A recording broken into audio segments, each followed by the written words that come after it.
चलिए आज ग्रिड के एक ऐसे गुमनाम हीरो के बारे में जानते हैं जिस पर हम सब हर दिन हर पल निर्भर करते हैं। आज हम समझेंगे कि आखिर एक ट्रांसफॉर्मर काम कैसे करता है। कभी ये ख्याल आया है कि पावर प्लांट में बनने वाली बिजली सैकड़ों मील दूर हमारे घर तक, हमारे छोटे से स्मार्टफोन तक सुरक्षित कैसे पहुंच जाती है? ये सोचना ही कितना कमाल का लगता है। तो इस कमाल के पीछे का हीरो कौन है?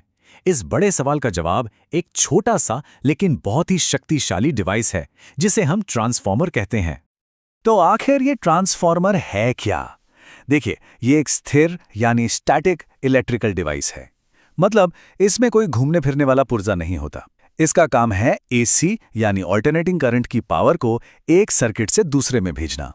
फ्रीक्वेंसी वहीं रहती है, बस ये वोल्टेज के लेवल को घटा या बढ़ा देता है। और यहां एक बहुत जरूरी बात याद रखने वाली है, ट्रांसफॉर्मर कभी भी डायरेक्ट करंट यानी डीसी पर काम नहीं करते, बिल्कुल भी नहीं। ऐसा इसलिए है क्योंकि इन्हें काम करने के लिए लगातार बदलते हुए चुंबकीय क्षेत्र की जरूरत होती है, जो सिर्फ एसी ही पैदा कर सकता है। अब बात करते हैं उस सिद्धांत की जो किसी जादू से कम नहीं लगता। इसे कहते हैं म्यूचुअल इंडक्शन। एक ऐसा सिद्धांत जहां करंट बिना किसी तार के जुड़े हवा में ही एक कॉइल से दूसरे कॉइल में छलांग लगा देता है। अच्छा, तो ये जादू होता कैसे है? चलिए इसे स्टेप बाय स्टेप समझते हैं। सबसे पहले एसी सप्लाई को प्राइमरी वाइंडिंग से जोड़ा जाता है। इससे कोर के अंदर एक बदलता हुआ मैग्नेटिक फील्ड, जिसे फ्लक्स भी कहते हैं, बन जाता है। अब ये मैग्नेटिक फील्ड सेकेंडरी वाइंडिंग के आर पार गुजरता है और बस हो गया कमाल। बिना किसी फिजिकल कनेक्शन के सेकेंडरी वाइंडिंग में एक वोल्टेज पैदा हो जाता है। ये कोई जादू नहीं है, बल्कि ये तो शुद्ध विज्ञान है। इस पूरे कमाल के पीछे का जो सिद्धांत है वो है महान वैज्ञानिक फैराडे का इलेक्ट्रोमैग्नेटिक इंडक्शन का नियम, फिजिक्स के सबसे बुनियादी और महत्वपूर्ण नियमों में से एक। चलिए अब इस मैजिक बॉक्स के अंदर झांक कर देखते हैं, समझते हैं कि ये किन चीजों से बना है जो इस कमाल के सिद्धांत को हकीकत में बदल देती हैं। किसी भी ट्रांसफॉर्मर के 3 सबसे मुख्य हिस्से होते हैं। एक होता है मैग्नेटिक कोर, जो उस चुंबकीय क्षेत्र के लिए एक रास्ता बनाता है। फिर होती है प्राइमरी वाइंडिंग, जहां से बिजली अंदर आती है, और फिर सेकेंडरी वाइंडिंग, जहां से बिजली बाहर लोड पर जाती है। कोर को बनाने का तरीका भी बहुत स्मार्ट है। इसे लैमिनेटेड सिलिकॉन स्टील की पतली पतली पत्तियों से बनाया जाता है। क्यों? ताकि एडी करंट्स नाम के दुश्मन से होने वाली एनर्जी की बर्बादी को रोका जा सके। एडी करंट्स एक तरह से एनर्जी के छोटे छोटे भंवर होते हैं जो कोर में गर्मी पैदा करके ऊर्जा बर्बाद करते हैं। ये लैमिनेशन उन भंवरों को बनने ही नहीं देता।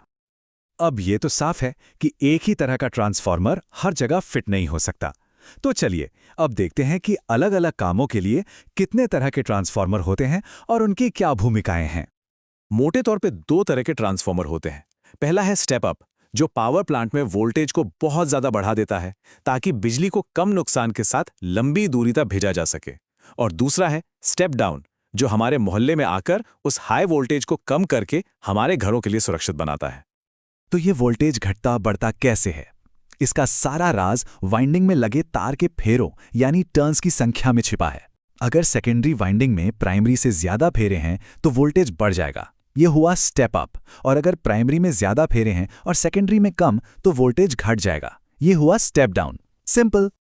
इसके अलावा भी इन्हें कई तरह से बांटा जाता है, जैसे एप्लीकेशन के आधार पर पावर ट्रांसफॉर्मर, जो बड़े बड़े स्टेशनों पर होते हैं, और डिस्ट्रीब्यूशन ट्रांसफॉर्मर, जो हमारे मोहल्लों में लगे होते हैं, या फिर फेस के आधार पर सिंगल फेस, जो ज्यादातर घरों में इस्तेमाल होता है, और 3 फेस, जो बड़ी बड़ी इंडस्ट्रीज में काम आता है।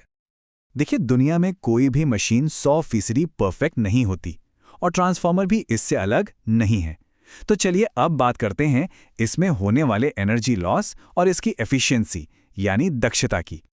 ट्रांसफॉर्मर में मुख्य रूप से 2 तरह के एनर्जी लॉस होते हैं।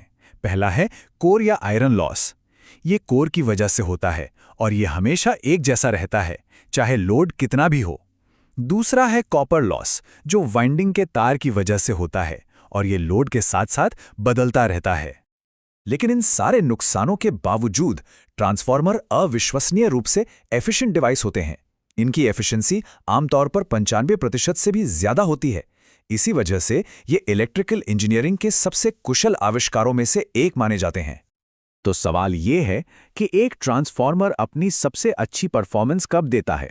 इसका एक सुनहरा नियम है। जब कॉपर लॉस और आयरन लॉस एक दूसरे के बराबर हो जाते हैं, तब ट्रांसफॉर्मर अपनी मैक्सिमम एफिशिएंसी पर काम करता है।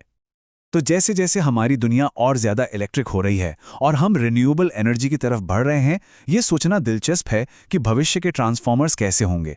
क्या वो और भी स्मार्ट और भी कुशल होंगे? क्या वो खुद ब खुद पावर को मैनेज करेंगे? ये एक ऐसा सवाल है जिसका जवाब हमारी आने वाली पीढ़ी के इंजीनियर ढूंढेंगे, और वही जवाब हमारी दुनिया को पावर देगा।